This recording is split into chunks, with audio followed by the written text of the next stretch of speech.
c'est la trahison de cette classe sociale qui a été quand même instituée pour défendre les intérêts de la masse. C'est-à-dire, si la société finance l'existence de journalistes, de politiciens, etc., c'est bien parce qu'ils sont censés œuvrer au bien commun et à la représentativité dans une démocratie de l'ensemble de la société. Alors quand vous avez 0% d'ouvriers et 5% d'employés à l'Assemblée nationale, c'est des vrais chiffres, hein. Bah, évidemment, il y a toute une partie de la classe du pays qui est peu représentée et qui à un moment se sent obligée de prendre la parole par elle-même. Pourquoi? Parce qu'elle finit par se faire écraser, même en termes de juste, non plus seulement discursif, mais sur ses intérêts, quoi, tout simplement. Le rapport de force devient tellement à sa défaveur et ils finissent par être tellement pillés. Et je rappelle des éléments très simples, hein. Bernard Arnault, aujourd'hui, cette année, a encore vu sa fortune croître et il en est à 88 milliards d'euros. 88 milliards d'euros dans les mains d'une seule personne. Vous imaginez le nombre d'hôpitaux, de prisons, d'écoles, d'EHPAD, de tout, quoi, qui pourrait se construire, qui pourrait même 88 milliards d'euros, c'est 6 fois ce qu'a donné Emmanuel Macron a lâché Emmanuel Macron au Gilets jaunes. Et il est président de la République. Et il a avec lui, en fait, les ressources théoriquement de tout un État, quoi. C'est-à-dire qu'avec, juste, si on arrivait à faire lâcher à Bernard Arnault le 6e de sa fortune, ça suffirait en fait à avoir une réponse équivalente à celle que tout un président de la République a pu donner au mouvement social le plus important des 40 dernières années. On en est là. Donc je ne parle même pas du fait qu'il est dans un acte de montée extraordinaire, il cesse de vouloir s'exiler fiscalement en Belgique et il décide de rendre à la République cette fortune qu'il a acquise grâce à nous. Parce qu'encore une fois, ce que je raconte dans le livre aussi, il faut rappeler que toutes ces fortunes-là ont été constituées avec l'appui de l'État, de cet État dont ils veulent aujourd'hui réduire l'ampleur. Bernard Arnault, la base de sa fortune, après avoir été un fils à papa qui avait repris les affaires familiales et gagné quelques dizaines de millions de francs comme ça, c'est Boussac. Boussac, c'est la source de l'empire LVMH. LVMH était constitué sur les cendres d'un empire qui lui est donné par le gouvernement Fabius, parce qu'il était en difficulté financière, contre des engagements d'absence de suppression de postes, d'absence de destruction de tout un tissu industriel qui faisait vivre des régions entières comme les Vosges, par exemple, qui ne sont jamais remises de ce que Bernard Arnault a fait, parce que Bernard Arnault, pour construire son empire, a décidé de faire quoi? De saccager tout ce qui n'était pas assez rentable pour ne garder que les gros titres, le bon marché, Cardin, Dior et compagnie, et à partir de là, détruire en fait des milliers, des dizaines de milliers de vies entières, en faisant quoi? Des opérations financières complètement illégales, mais qui à l'époque n'étaient pas sanctionnées parce que le droit financier et boursier n'était pas suffisamment développé, en grattant des subventions délirantes, 1,8 milliard de francs à l'époque, pour justement provoquer cette relance qu'il n'a jamais mise en œuvre, et à partir de là, donc, ces personnes-là nous doivent tout, et qu'est-ce qu'ils veulent faire? Ils veulent aller chercher la nationalité en Belgique pour payer moins d'impôts, parce qu'à 87 milliards d'euros, c'est pas suffisant pour payer ces impôts. Enfin, on est à un niveau de désolidarisation tel d'une partie de la société française vis-à-vis d'une autre, qu'à un moment, encore une fois, je ne vois pas d'autre conclusion possible qu'une forme révolutionnaire qui remette à plat complètement ces rapports-là. Et je tiens à rappeler une chose, la première fortune algérienne a été arrêtée la semaine dernière. Pourquoi? Parce qu'il y a une révolution politique.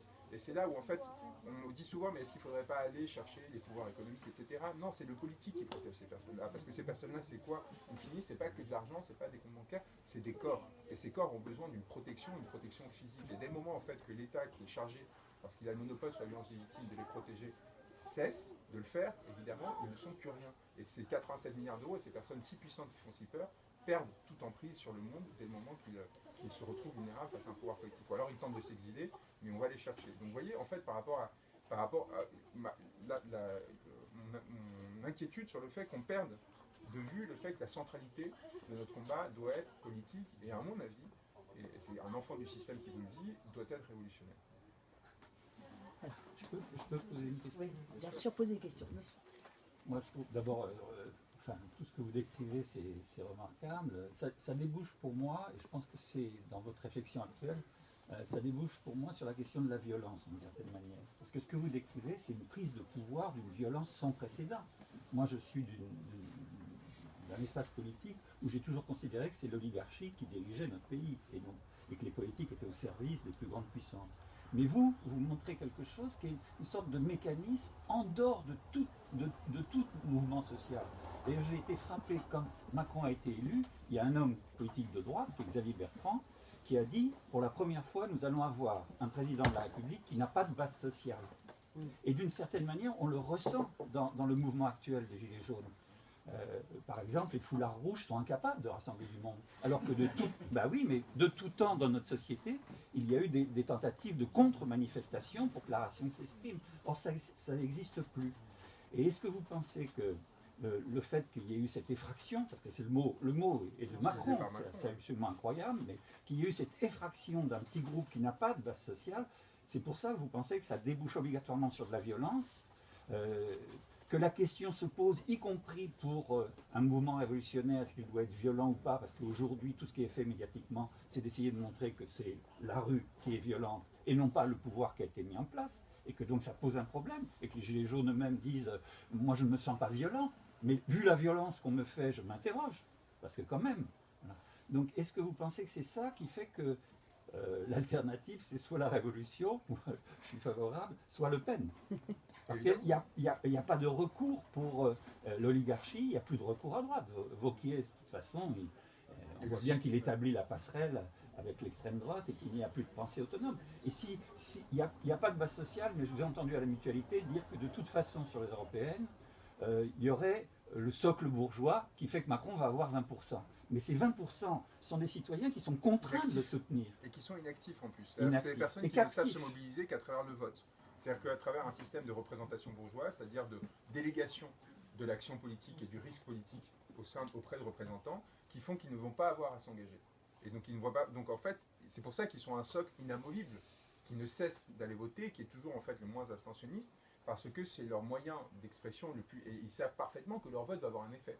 Parce que pour le coup, eux ont la possibilité de faire élire des représentants qui vont défendre leur classe, qui vont être en effet des start-upers, des 4 sup, etc., qui vont avoir une solidarité naturelle de classe avec eux. Donc face à ces 20%, on n'arrivera pas de toute façon à constituer une base sociale alternative au niveau des européennes.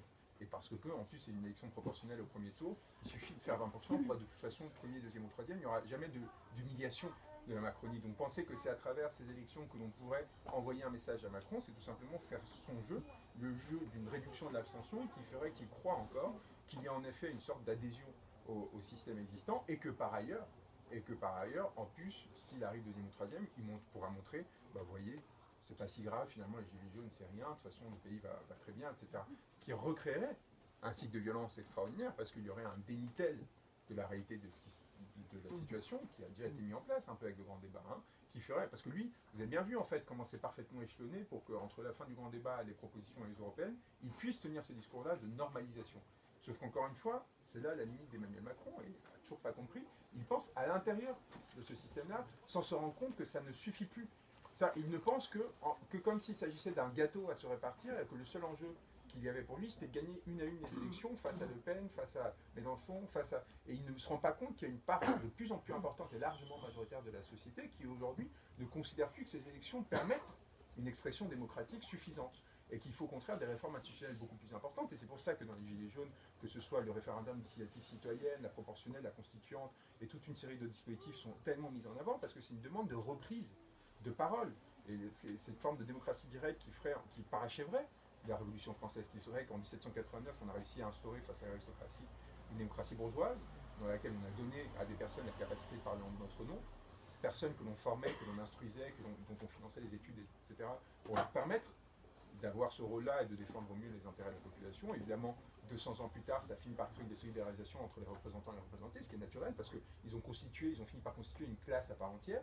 Et maintenant, du coup, il faut arriver à la troisième étape dans laquelle, en plus, on a les moyens technologiques de le faire aujourd'hui et un niveau d'instruction générale beaucoup plus élevé qui permet justement de redonner la parole directement aux populations, pas systématiquement, mais en tout cas dès le moment qu'il y aurait une masse sociale suffisante pour le faire, sans avoir peur, encore une fois, cette panique très bourgeoise, et je suis désolé de répéter ce mot en permanence, mais c'est qu'à un moment c'est tellement évident qu'il faut le dire, que ce soit pour établir la peine de mort, légaliser l'inceste ou je ne sais quel autre délire dont se rendrait coupable évidemment cette masse sombre et sale qui est la population. On voit bien en fait que ces gens-là ne sont pas démocrates. Ils sont démocrates dans la mesure où cette démocratie est contrôlée par eux-mêmes. Donc à partir de là, il y a quand même une grande difficulté. Soit vous assumez le fait de vouloir vivre dans une oligarchie, soit vous avez, mais ce double discours finit par créer une telle tension qui suscite des ruptures et amène à ce qu'encore une fois, des choses qui pourraient sembler insignifiantes, comme le référendum d'initiative citoyenne, soient à ce point exigées. Et on le voit bien, alors il essaie de répondre un peu maladroitement en disant bon, on va faire un référendum d'initiative populaire sur l'aéroport de Paris, mais derrière, qu'est-ce que ça fait? On oublie la Française des Jeux, on oublie Engie, on oublie en fait tout le reste, c'est-à-dire qu'on va donner une fois éventuellement, et encore, ce serait un miracle extraordinaire qui demanderait un effort immense de la part des populations, des institutions, etc., presque un sacrifice quoi, pour arriver à leur arracher le fait qu'éventuellement l'aéroport de Paris ne soit pas privatisé. Par contre, tout le reste, il n'y a aucun problème, que ce soit l'assurance maladie aux retraites en passant par... Vous voyez, il y a quand même un problème, à un moment, il y a un problème systémique, et tant qu'Emmanuel Macron n'aura pas compris que ce problème est systémique et que ce n'est pas en sortant chéquier tous les 6 mois qu'il va résoudre la question, bah on va s'enfoncer en fait. On va s'enfoncer, on va prendre le risque, encore une fois, soit d'un raidissement autoritaire extrêmement violent, soit d'une dislocation de la société, c'est-à-dire à un moment, les gens vont se désolidariser, vont dire, bon bah tant pis, je sors. Je sors et je passe à autre chose. Et cette autre chose, pour le coup, deviendra éventuellement véritablement violent. C'est-à-dire qu'à mon avis, on risque de revenir à une forme de violence d'action directe qui avait disparu de nos sociétés parce que des gens désespérés vont finir par ce... L'acte 3, c'est des personnes qui n'avaient jamais commis de violence pour une extrême majorité des personnes. C'est ce qu'on a vu en fait pour ceux qui ont été déférés devant les tribunaux. C'est des personnes qui, pour la première fois de leur vie, jetaient un pavé, manifestaient, etc. Donc il faut voir en fait l'ampleur du mouvement qui est en train de prendre et les couches sociales qui jusqu'alors s'étaient tenues en fait à la lisière du politique, mais aussi toujours dans une forme de légalité très absolutiste, à quel point en fait on est en train de troquer bouleversements qui sont dangereux s'ils ne trouvent pas une réponse rapide et si on n'arrive pas en fait à obtenir réponse. La révolution, oui, mais on voit aussi la répression. Bien sûr. Ça c'est très dur parce que comment sortir aussi, comment aller. C'est ça, moi, on peut avoir peur aussi d'aller dans la rue, de se faire éborgner parce que c'est ça maintenant. Hein, donc je sais pas si la révolution, elle va peut-être pas devenir facilement. Ouais, non, ça va pas être facile, mais ça a demandé beaucoup de sacrifices. La seule réponse que je peux vous donner, c'est est-ce que vous voulez vivre dans un pays où, pour aller manifester, vous risquez de vous prendre une balle et vous avez l'armée qui est mobilisée pour vous empêcher de le faire. C'est un moment, c'est là, c'est par l'abstraction, c'est par l'abstraction que vous allez trouver la force du courage. Quoi. Ça veut dire, si vous prenez un peu de distance et vous dites, est-ce que c'est vraiment dans un édifice politique de cet ordre-là, dans lequel on n'arrête pas de me répéter qu'on est en démocratie, etc., et que j'ai peur de sortir moi-même le samedi, est-ce que je trouve pas là, en fait, l'énergie pour me dire, bah si, j'y vais quand même.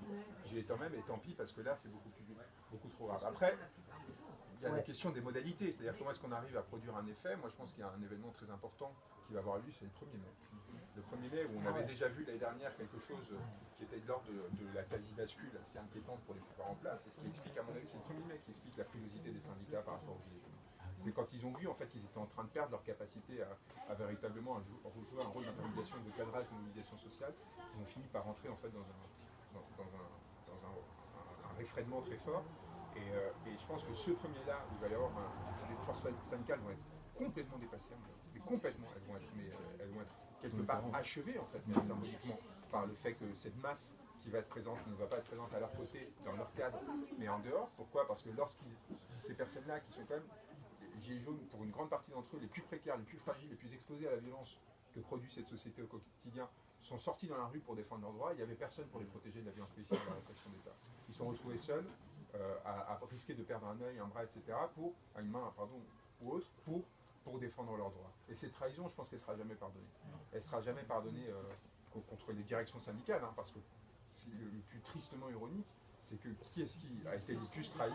C'est les syndiqués qui, eux, étaient présents en masse dans cette mobilisation-là et qui ont vu qu'en fait leurs dirigeants n'ont pas du tout suivi, les ont pas suivis dans ce combat. Et c'est ce qui, moi, crée le plus de tension à chaque fois quand je fais des réunions publiques, etc. C'est les syndiqués qui m'attaquent moi en me disant vous pouvez pas dire ça des syndicats, et ils le font parfois en pleurs, hein, en contenant les pleurs, parce qu'ils sentent bien en fait que ce que je dis a une portée de vérité et en fait montre qu'ils ont été eux-mêmes violemment trahis, donc ils ont une réaction de violence pour éviter de se confronter à ce réel qui pourrait provoquer un effondrement. Ces personnes qui ont donné 10, 20, 30 ans de leur vie pour se battre au sein, pour croire, en croyant à ces structures-là, et qui d'un coup se rendent compte qu'elles ont défailli au moment où elles avaient besoin d'aide. Donc le 1er mai est essentiel, et il y a déjà de nombreux événements sur Facebook qui appellent à se mobiliser, et je vous incite vraiment à vous préparer à cette échéance, en fait, si vous croyez. Hein, pour les autres, je vous incite à lire mon livre, j'espère que vous faites votre train, et à vous mobiliser dans cette direction. Une question. Ouais, par rapport à des sujets peut-être un peu plus secondaires, mais finalement par rapport à la shitstorm qui est sur Twitter là, depuis hier. Par exemple, des gens comme Schneiderman, on comprend à peu près pourquoi, il y a une hostilité de tout qui se réveille. Et des gens comme Meghan Ray pourraient supposer de prime abord que vous pourriez constituer des actes politiques. Si on n'est pas si informé qu'on regarde les publications, ça paraît bon. Qu'est-ce qui s'est passé avec ce fait qu'il a posté hier avec le fascisme? Est-ce que ça vient? Moi, vraiment, j'étais surpris. il y a deux éléments. La galerie me joue une haine tenace depuis 7 ou 8 ans parce qu'en fait, il y a un pur effet de concurrence dans un espace social similaire. Il y a trop de similitudes entre nous pour qu'il y ait en gros deux personnes de cet ordre-là. Il a l'impression en fait qu'on est sur les mêmes marchés en quelque sorte. Je pense et ça crée une violence très forte en lui parce que j'y suis arrivé plus jeune que lui et peut-être avec plus d'effets que lui pendant une période et ça crée une forme de rétention. Il est plus soutenu. Et je pense que c'est pas très intéressant ce qu'il fait par ailleurs et du coup je pense que ça crée une violence parce qu'en fait il produit beaucoup mais sans, je pense que c'est quelqu'un de très intelligent mais qui a beaucoup de difficultés en fait à prendre le temps d'en effet produire la grande œuvre à laquelle il aspire, ce qui crée en fait une grande tension par rapport à lui-même et on voit en fait leur réaction extrêmement agressive dans l'espace social. Ça c'est la première chose et évidemment la deuxième c'est que je pense qu'il est en train de réadhérer à sa classe et ça c'est beaucoup plus triste et beaucoup plus signifiant. C'est qu'il est en train de revenir en fait à une défense de classe dans laquelle une attaque trop brusque et trop immédiate des intérêts de celle-ci, en pénétrant les espaces sociaux qui s'étaient habitués à protéger, et notamment l'espace intime de cette classe, devient injustifiable et fait que l'on peut défendre Macron face à quelqu'un qui l'attaque comme moi, au nom en fait de ses valeurs, entre guillemets, qui n'en sont pas, hein, parce que ce qu'il défend est complètement creux en prétendant, et c'est pour ça qu'il est obligé de rentrer dans une forme d'excès massif, en parlant de fascisme, d'homophobie, de je ne sais quoi encore, en tordant les faits pour arriver à cette violence-là, parce qu'il ne supporte pas en fait qu'on remette en question ce par quoi il s'est constitué, parce que la Gannerie est un acteur central de cette classe que je décris, et son ascension est liée au facteur, est due au facteur, moi je pourrais en parler très en détail, c'est les liens qu'il a établis avec Fayard, qui donc est au cœur de ce système. D'ailleurs c'est l'éditeur, non sans raison, du livre d'Émélien et de Amiel, et la campagne de promotion énorme dont Émélien et Amiel ont bénéficié, c'est tout simplement parce que Fayard appartient à qui, à Hachette et à Lagardère, qui, via Ramzi Kiroun, a une capacité d'effet sur l'espace médiatique énorme, et en fait, qui sont dans une mesure de surimposer des ouvrages de type X ou Y, et Sophie Closet, qui a été mon éditrice, qui est quelqu'un qui déteste Emmanuel Macron, mais qui le déteste, on est un des rares, parce on était tellement à l'intérieur du système qu'on l'a vu venir très tôt, depuis 2013, avec laquelle je pouvais parler de Macron et me dire, mais ce type, c'est un danger public. Il faut vraiment y mettre fin. Cette personne est devenue la meilleure amie d'Émélien, Griveaux et compagnie. Pourquoi? Parce qu'en fait, Kiroun et Nourri lui ont demandé de faire cet ouvrage-là. Et pourquoi ils lui ont demandé de faire cet ouvrage-là? Cet ouvrage qui est écrit avec les pieds, qui a été écrit, à mon avis, avec à la va-vite pour sortir. Pourquoi il a été publié? Parce qu'il fallait couvrir la sortie d'Émélien de l'Élysée le jour, son annonce a été faite le jour où Havas était mise en examen pour l'affaire du Business France, du meeting à Las Vegas organisé sur fonds publics pour Emmanuel Macron par Muriel Pénicaud, et qui était au cabinet de Macron en train de diriger cette opération et qui a confié à sa femme qui bossait chez Havas, enfin sa fiancée qui bossait chez Havas, ce marché de 300 000 € qui va faire que ces personnes risquent de se retrouver en prison, Ismaël Émélien. Et donc il fallait absolument l'exfiltrer, donc il y a une opération de communication qui a été montée avec des bonnes feuilles qui ont été envoyées. Enfin, pas les bonnes feuilles, justement, juste l'annonce du texte, qui, un mois et demi plus tard, a été publié à grand renfort de communication, avec le résultat que l'on sait. Donc ce système-là, dans lequel en fait la Gannerie est très intégrée, on l'a bien vu avec sa une dans le Monde Magazine, avec Édouard Louis, avec Ribon, c'est des personnes qui ont été extrêmement appuyées dans l'espace social bourgeois. Moi j'ai une explication toute simple. En fait, ils prétendent avoir l'héritage d'une forme de transgression extrêmement puissante dans l'histoire des idées, d'écoles de transgression qui étaient portées, qui avaient pour appui notamment la question homosexuelle. Donc des personnes comme Jean Genet, comme Fassbinder, qui ont en fait réussi à Hervé Guibert aussi d'une certaine façon, même s'il commençait justement à faire la transition vers quelque chose de plus conventionnel, c'est des personnes en fait qui ont, à partir de cette position de minorité dans l'espace social, parce qu'ils étaient homosexuels, construit une critique radicale à la fois de la société, mais aussi des outils qu'utilisait cette société pour effectuer leur domination, en l'occurrence pour ses écrivains, la langue, pour Fassbinder, le cinéma. Et donc il y a en fait une sorte d'école comme ça, dont se sont revendiqués Édouard Louis et Ribon et la Gannerie, alors qu'en fait ils sont d'un conformisme absolu. Au contraire, ils ont utilisé tout cet héritage pour s'intégrer. Et on le voit comment, en fait, non seulement par les dispositifs sociaux que j'écris, qui font qu'ils ne gênent personne, qui sont en fait acclamés ou critiqués, mais en tout cas intégrés à cet espace social avec une facilité déconcertante, mais tout simplement par la pauvreté de la langue, par exemple. Je suis désolé, peut-être qu'il y a des personnes qui... Et je suis sensible à son intelligence, mais en termes littéraires, Édouard Louis, il n'y a pas de travail de la langue, au sens où il n'y a pas de remise en question de la conformité. C'est une langue qui est très pauvre et qui est très conforme, en fait, à l'existant. Et cela, à mon avis, cette fausse transgression, du coup, est très intégrable dans l'espace social. Parce que si vous ne remettez pas en question les outils de votre pensée, en fait, votre pensée va se retrouver limitée par le cadre que vous avez pas remis en question. Et ces personnes-là, du coup, jouent un rôle, quelque part, qui est de ne pas remettre en question, tout en prétendant remettre en question. Et je pourrais vous montrer, en fait, successivement, comment la Gannerie s'est greffé d'Assa Traoré pour le dernier, mais avant Julian Assange, c'est moi qui l'ai présenté à Julian Assange, enfin qui ai présenté son œuvre à Julian Assange, parce que c'était ma fonction, c'est-à-dire de tout ce qui pouvait servir d'appui à Julian Assange, je le faisais. Et auparavant, toutes les causes en fait qui ont été défendues étaient des causes d'opportunité, qui permettaient en fait d'émerger dans l'espace social, sans, à aucun moment, et c'est le plus important, sans prendre de risques pour vous-même. C'est-à-dire sans jamais avoir de véritable engagement, si ce n'est un engagement qui apporterait une rétribution symbolique. Et dès le moment que vous êtes dans une recherche de rétribution symbolique, vous êtes dans une recherche d'intégration à l'existant, ou révolutionnaire ou rebelle que vous prétendiez. Et donc, en fait, cette limite de son raisonnement se prend de plein fouet la rupture que moi je mets en œuvre, alors que quelque part, j'étais dans quelque chose de similaire à ce que lui-même fait pendant plusieurs années. Un ouvrage chez Fayard, édité par Alain Badiou et Cassin, par exemple, c'était un pur effet de distinction.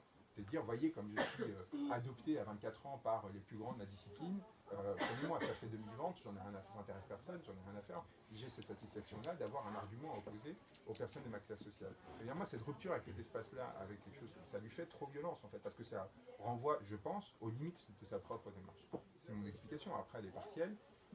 Et après, évidemment, je pense qu'il y a un déficit de pensée qui font qu'il s'appuie sur des auteurs qui ne sont pas des grands auteurs comme Castagnard, ou alors qui, pour avoir une interprétation complètement biaisée du réel, et qui lui amène à dire une énormité comme quoi, en fait, je serais un fasciste, ou que ce texte-là serait complètement fascisant. Sur une autre personnalité. Schneiderman, qu'est-ce qui s'est passé? Schneiderman, en fait, il ne supporte pas que j'ai exposé le fait que le site de critique des médias ait censuré un article qui avait été produit par l'une de ses pigistes, qui traitait quoi d'une censure par le monde. Et qu'il en soit à dire que, enfin, à exposer des raisons complotistes comme le fait qu'il y aurait les services secrets chinois, russes et chinois, pardon, qui seraient impliqués, ça dit quand même quelque chose de l'embarras dans lequel ça l'a plongé. Parce qu'évidemment, il sait très bien, il le dit lui-même de façon pas honnête, hein, mais parce qu'il voit bien le truc, qu'il suffirait que ça arrive une fois pour que le fond structurel de sa crédibilité s'effondre, ou en tout cas soit gravement remis en question. Donc il est obligé de reprendre la main. C'est pour ça qu'il fait cet article de façon complètement asymétrique, c'est-à-dire sans même donner la capacité de répondre ou d'intégrer, et qui le met en libre accès, alors que tous les contenus d'arrêt sur image sont sur abonnement, parce qu'il s'est senti menacé. Parce qu'évidemment, ce livre est menaçant. Dès le moment que vous remettez en question, et parce que pourquoi est-ce que Schneiderman n'en a pas parlé, c'est pas parce que les services secrets russes et chinois, c'est parce qu'il a des copains au monde qui étaient ceux qui avaient mis en place cette censure. Et donc, lui, il se met en scène en disant je me suis fait virer du monde en 2003 parce que j'avais mon indépendance, je sais pas quoi. Oui, c'est vrai, mais c'est aussi vrai qu'il a gardé des alliés et des relais au sein du monde, qu'il s'est rapproché de Plenel à nouveau après avoir été celui qui s'était fait virer par lui. Et donc voilà, donc exposer tout ça, c'est remettre en question des figures symboliques qui sont construites à dure peine, et je suis convaincu que Schneiderman a beaucoup souffert de cette forme d'ostracisation après avoir été au cœur du système pendant un certain nombre d'années, et du coup il est obligé en fait et donc il se jette, et il profite de l'hystérie qui est en train de se mettre en place depuis un tuteur pour ajouter sa pierre à l'édifice. Mais en faisant ça, il montre quand même un niveau de compromission assez sidérant, parce qu'il gueule avec les loups, il se montre incapable de faire objectivement ce qu'il prétend faire comme travail, c'est-à-dire une critique des médias. Or, s'il y a un sujet sur lequel aujourd'hui il y aura une critique réfléchie des médias à mettre en place, c'est comment ça se fait qu'un ouvrage qui devient un phénomène social a aucun traitement médiatique, Si un alors que c'est un traitement, ouvrage c'est politique. pas sur le contenu. Il y a les deux textes. Ouais, non, mais s'il y a un traitement, moi, ce qui m'a frappé très objectivement, Juan, s'il y a un traitement, il y a quelques-uns, je suis très frappée par le fait que l'on ne parle pas du livre et du contenu, même critique. On pourrait dire, voilà, il y a une faiblesse intellectuelle sur tel et tel passage, on n'est pas d'accord sur son... Il y a des erreurs, il y a un esprit radical qui est énervant pour ça et ça. Je suis frappée que c'est tout ce qui est autour c'est sur votre personne, sur des ragots autour de votre personne, votre naissance, c'est à nominal, comme ça, des attaques, et il n'y a pas de travail critique sur votre livre et la lecture de votre livre, tout simplement. Donc c'est ça qui est très frappant. Et je tiens à rappeler quand même qu'il n'y a eu que deux textes qui ont été publiés, un sur Check News parce qu'ils ont eu des milliers de questions qui leur demandaient mais comment ça se fait que vous parlez pas de livre, donc on est obligé de répondre en disant oui il est en tête des ventes mais alors pas vraiment, mais alors peut-être, mais alors je sais pas quoi, et alors le service ID dit qu'ils ne peuvent pas le traiter, que c'est au service libre, et le service libre dit que c'est un livre de militants et pas de chercheurs. Bon bref, ok, et il y a eu un article du Figaro qui disait que c'était un succès. Ah ouais, non, Figaro a fait objectif. En ligne par contre, évidemment on va pas le mettre en papier parce que sur le lectorat du Figaro, c'est un peu trop risqué. Ou pas, non mais je pense qu'il est en train de s'écrire devant nos yeux, quoi. Enfin, suivez les aventures parce que c'est complètement, c'est Il y a incroyable. eu aussi pour Mimi Marchand, un livre qui est sorti chez Grasset, vraiment qui était annoncé comme un acte qui était un coup d'État contre Macron. Et là, le livre, il n'y a pas eu une ligne non plus. Le livre n'a pas du tout marché, ça a été torpillé. Il y a quelques textes, non mais moi surtout ce que je décris dans le Crépuscule, c'est cet ouvrage qui prétend révéler comment a fonctionné la machine à fabriquer Emmanuel Macron, ne fait qu'une chose, contrairement à ce qu'il dit, c'est détruire un petit intermédiaire qui a servi à cela, Mimi Marchand, qui est en fait quelqu'un qui ne dérange personne, comme Alexandre Benalla, au sein de ce système-là. Donc on peut tuer sans aucune conséquence. Pour cacher quoi? Et quelle est la seule information qui ne révèle pas? Que c'est évidemment Lagardère et Kiroun qui ont permis à Marchand de faire ses paparazzades, etc. Donc les paparazzades de Paris Match, parce qu'ils sont les propriétaires de Paris Match, enfin les propriétaires et directeurs effectifs de Paris Match, et que c'est donc évidemment pas Mimi Marchand, la pauvre, hein, avec tous ses défauts, qui est en capacité de décider ce qui va être en une de Paris Match d'une semaine sur l'autre. C'est évidemment ces gens-là. Et pourquoi est-ce que cet ouvrage n'en parle pas?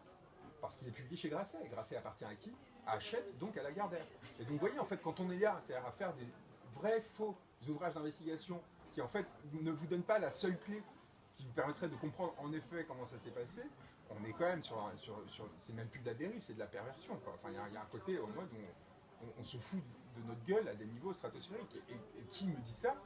C'est l'auteur de l'ouvrage, l'un des 3 auteurs de l'ouvrage, de QGIS, qui me dit, bah, écoutez, évidemment, on ne pouvait pas en parler de la même façon qu'on ne pouvait pas dire que Mimi Marchand fait aussi l'image de qui? De Bernard Arnault. Pourquoi? Parce que je suis employé par qui? Par le Parisien, qui appartient à Bernard Arnault. Et donc, quand on a en fait un tronçonnage de la vérité sur cette question-là, parce qu'en fait, c'est la question cardinale dans notre société, parce que qu'est-ce qui fait qu'une démocratie est démocratie? C'est le fait que vous savez pour qui vous votez. Si vous ne savez pas pour qui vous votez, si vous votez pour un en pensant qu'il est B, à quoi vous sert de voter? À strictement rien. Enfin, autant à vivre vous voyez, dans un pays autoritaire. Enfin, le vote n'a de sens que s'il y a une information pluraliste et suffisamment libre pour permettre de les croiser et d'y aller en conscience. Le principe même démocratique s'effondre s'il n'y a pas ça. Bah, quand vous avez un système qui fait tout pour torpiller ce rapport au réel, bah, évidemment, à un moment, il n'y a qu'un objectif à avoir, c'est torpiller ce système-là. Et cette partie du système-là, qui est le seul point aveugle du système informationnel français, qui par ailleurs est parfaitement capable de traiter de façon neutre et objective l'ensemble, le reste de l'actualité, etc. On parle des lobbies du nucléaire et autres, c'est si secondaire par rapport à ça, même en termes d'impact, parce qu'en gros, les lobbies n'ont plus qu'à aller voir les ministres une fois que les élections ont eu lieu pour obtenir leur truc. Ce qui se joue, c'est au moment de l'élection, c'est pas après sur la censure de tel ou tel article ou des pressions par procès successifs. Sur une autre personnalité, vous dites de Mélenchon qu'il reste partisan d'une stratégie de contournement. Est-ce que vous pouvez expliciter un peu? Et je pose une deuxième question. Dans le livre, vous épargnez un peu le monde diplomatique. Oui, parce que le monde diplomatique a réussi en fait à créer une autonomie financière parce qu'ils ont gagné, comme toute la presse, beaucoup d'argent à la fin des années 90 et des années 2000. Sauf qu'eux ont investi, ils ont acheté leurs sièges, etc. Ça, c'est la première étape qui permet du coup de faire qu'ils font des bénéfices chaque année. Ça, c'est la première étape. Et la deuxième étape, c'est laquelle? C'est tout simplement, ils ont réussi, au moment du rachat du Monde, à imposer un système juridique qui fasse qu'ils sont complètement écartés de l'ensemble de la direction administrative générale du groupe Le Monde, qui font qu'en fait, ils sont en autonomie complète de gestion, alors même qu'ils sont propriétés aussi de Xavier Niel et compagnie. Mais en fait, Xavier Niel n'a aucun moyen. Donc ça montre aussi que ça pourrait être très simple de créer en fait cette indépendance. Il suffit d'un instrument juridique et d'un minimum de fonds pour tout d'un coup permettre de créer cet écart-là et de réassainir l'espace. Et c'est comme par hasard le seul média avec le média justement qui a été très favorable aux Gilets jaunes parce qu'eux n'avaient pas ces lunettes qui se mettaient sur eux qui faisaient qu'en fait ils étaient capables de voir en fait à quel point on était rentré dans le crise. Sur Mélenchon? Et sur Mélenchon, moi je l'ai dans une stratégie de conquête du... Moi je pense qu'il était en 2017 encore d'une stratégie assez hypocrite dans laquelle il prétendait à constituante, etc. Mais dans les faits, il voulait devenir un président plein de la 5e République, du moins jusqu'à la fin de son mandat. Et cette contradiction, c'est ce qui a fait qu'au début des Gilets jaunes, il a complètement perdu pied, il a plus su quoi dire, parce qu'il ne voulait pas lâcher en fait cette idée-là. Et donc c'est pour ça qu'il a appelé, vous vous souvenez, il a dit je soutiendrai ceux qui vont manifester et ceux qui ne vont pas. Quand même, en termes de jugement, c'est quand même... C'est quand même assez. Et après, derrière, quand il a compris qu'il fallait appuyer, il a eu cette stratégie de dire il faut une dissolution. Alors que personne ne demandait une dissolution. Enfin, à part les prochains députés France Insoumise, c'était vraiment la dernière des choses qui était demandée. Et je pense que maintenant, j'espère qu'il est en train de comprendre, et je pense que lui et Ruffin aussi sont dans un truc un peu intermédiaire, dans lequel ils croient encore en leur bonne étoile et dans le fait qu'avec leur sainteté et leur grand courage, ils seront capables, face à cette force extraordinaire, de changer le système par eux-mêmes. Et en même temps, ils commencent à sentir qu'il faudrait peut-être qu'ils mettent leur poids dans la bascule pour provoquer une forme de... Mais ils ont un capital énorme à perdre. Ça fait des décennies qu'ils sont en train de construire pas à pas leur stature pour ne pas effrayer le bourgeois, justement, la ménagère de 50 ans, tout ce qui est considéré. Et là, je reprends leur terme méprisant. Moi, je n'ai pas du tout mépris pour ces catégories-là, mais par contre, elles sont traitées comme des espaces sociaux qui seraient manipulables à l'envi par ces personnes-là. Et donc, tout cet effort qu'ils ont fait pour adoucir leur image, et en même temps, à un moment, si vous perdez ça et que derrière ça ne marche pas, vous perdez tout. Donc évidemment, il y a une forme d'inquiétude, encore une fois, quelque part bourgeoise, parce que, visant à préserver une part de capital, qui en place chez eux. Et donc ils sont dans ces hésitations, et c'est pour ça que moi je joue ce rôle de pression.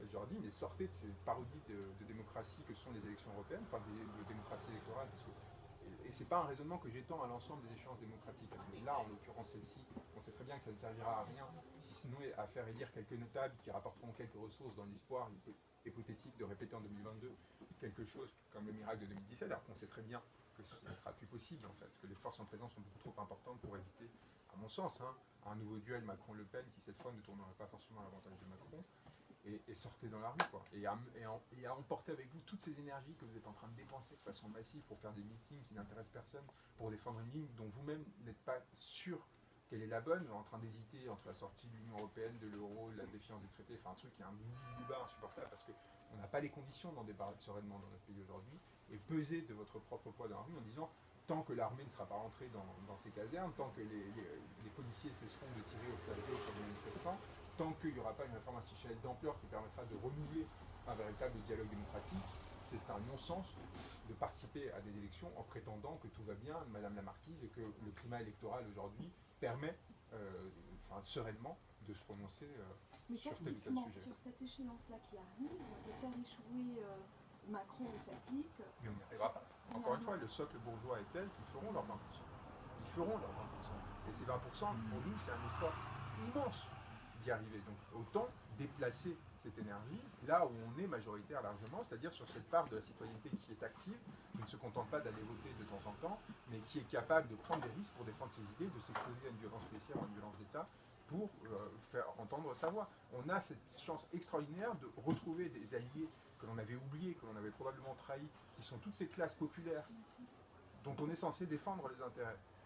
On a prétendu dont on a prétendu que l'on était à leur côté, qui sont enfin prêtes, non plus à rester en fait, se laisser écraser, mais sont enfin prêtes à prendre leur corps et les exposer explicitement pour obtenir un changement politique. Si à ce moment-là on les abandonne, et c'est factuellement ce qui s'est passé depuis 4 mois, et ça franchement c'est quelque chose qui à mon avis va se payer très cher, et bien évidemment on va perdre une opportunité historique et on n'aura fait qu'une chose, c'est révéler notre hypocrisie.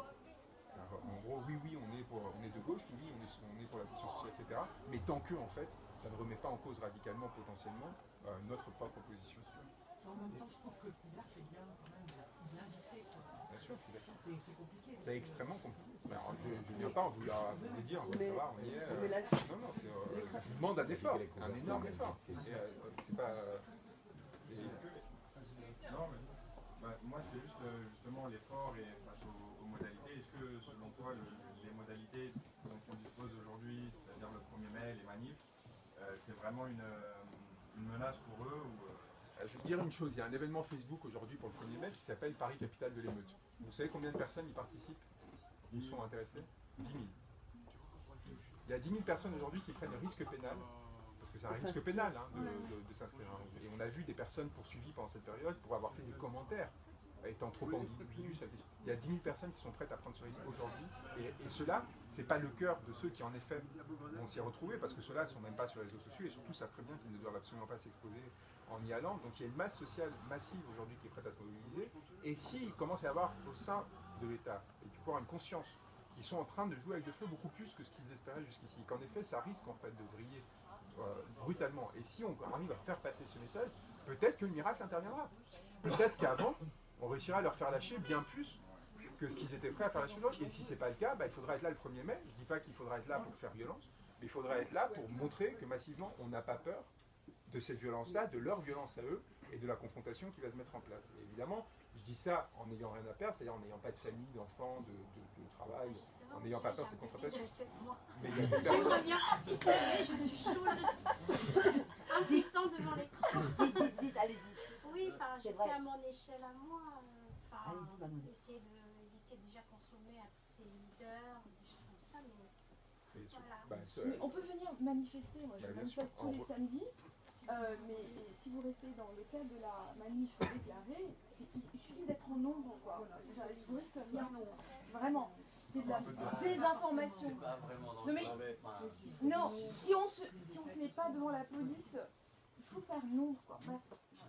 Tu vois, il faut descendre. Mais le 1er mai, il y aura des risques. Sauf si, en fait, il y aura des risques quoi qu'il arrive. Parce que du coup, face à une masse si importante, ils vont tirer dans le tas. Ils vont pas faire dans la dentelle. Par contre, s'il y a suffisamment de personnes, et je vous le dis, hein, qui y vont de façon pacifique pour faire nombre justement derrière, ils pourront rien faire. Ils pourront rien faire en fait. Ils pourront tirer dans le tas, il y aura des dégâts collatéraux, mais en fait, à la fin, il y aura une débandade. Si vraiment on est assez nombreux, Ah bien sûr, bah, c'est le propre d'un fonctionnement révolutionnaire. C'est-à-dire que vous avez une avant-garde qui prend des risques et une masse derrière qui la soutient. on a aussi un autoritarisme qui se met en place et qui est légitimé par toutes les instances et personne ne semble s'en émouvoir. Mais tout le monde s'en émeut à une certaine chaîne. Personne ne s'en émeut dans l'espace visible. Dans l'espace visible, personne ne s'en émeut. L'effondrement vient de l'intérieur comme ça. Y compris au sein des forces policières et compagnie, enfin je veux dire, il y a un moment, la lassitude d'avoir attiré et frappé, même s'il y a quelques pervers dans les forces de police qui aiment bien le faire, même ceux-là, au bout de 3 mois, ils commencent à avoir une saturation de leur propre perversion, vous voyez, et c'est pas du tout la majorité. Et la majorité de ces personnes-là n'ont aucune envie de se retrouver à tirer sur des personnes qui ressemblent à ce qu'ils pourraient être, à leurs cousins, à leurs frères, à leurs amis.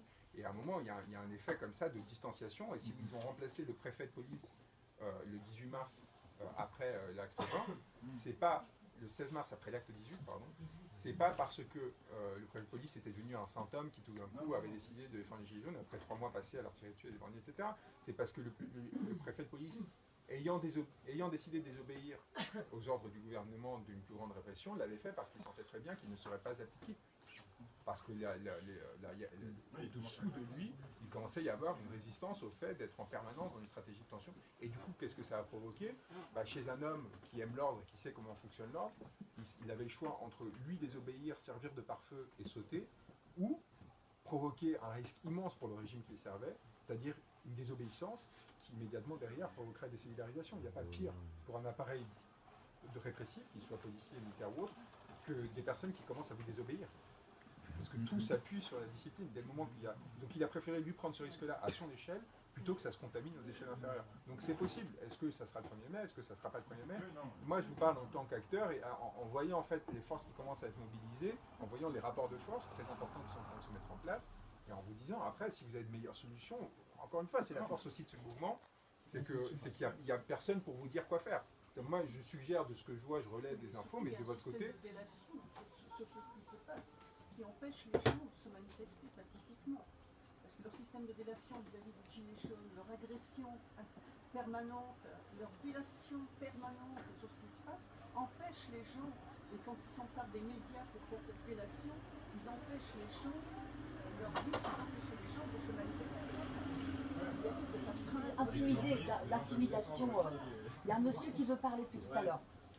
Déjà, je voudrais revenir par rapport à ce que vous disiez par rapport au syndicat. C'est-à-dire que depuis, il y a eu la loi travail, il y a eu les conneries, etc., toutes ces trucs-là, où déjà, les choses ont commencé à bouger. Je ne sais pas si vous vous rappelez, au début, le premier communiqué de la CGT, qui était Ordurier, il a été immédiatement suivi d'un communiqué de la CGT Chimie, en disant... Des masses énormes. Enfin, 750 personnes à Marseille, plus de 300 dans une librairie à Arles, avec une sono qui a dû mettre à l'extérieur pour pouvoir... 300 à 400 personnes à Nîmes, et autant à Montpellier. C'est-à-dire qu'il y a un nombre de personnes mobilisées extraordinaire. Enfin, rien qu'avec les chiffres de mes conférences ces dernières semaines, on dépasse largement les chiffres officiels de mobilisation les samedis. Donc je veux dire, à un moment, il faut quand même se rendre compte qu'on est face à un potentiel en fait, de mise en mouvement. Je pense qu'aussi en province, on a cette vision de Paris qui nous met le couvercle, justement. Ouais. C'est-à-dire qu'il y a des gens qui jouent sur notre dos, quoi.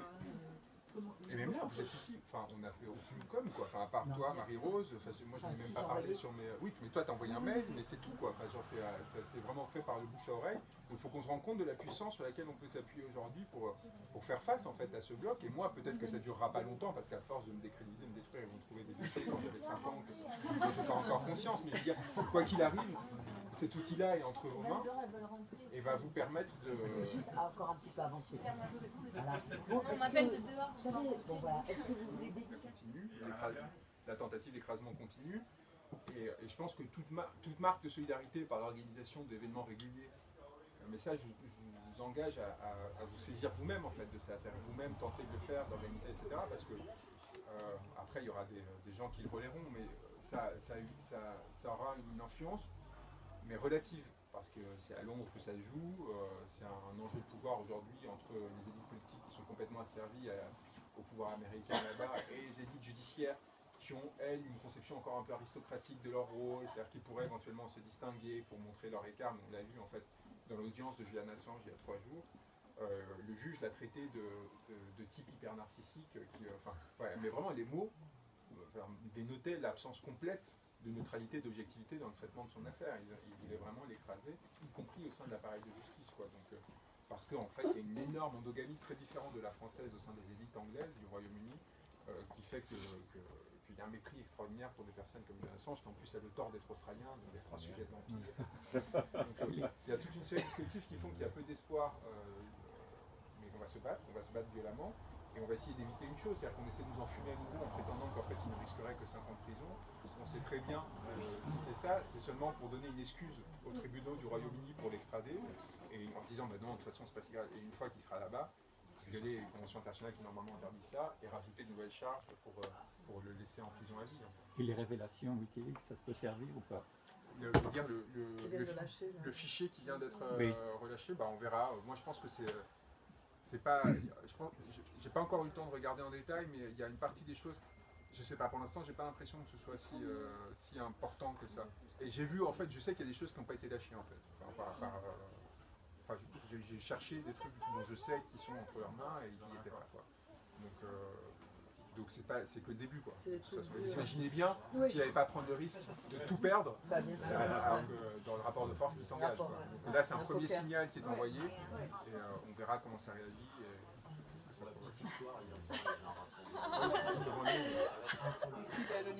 Hier, j'ai jubiné en regardant cette vidéo.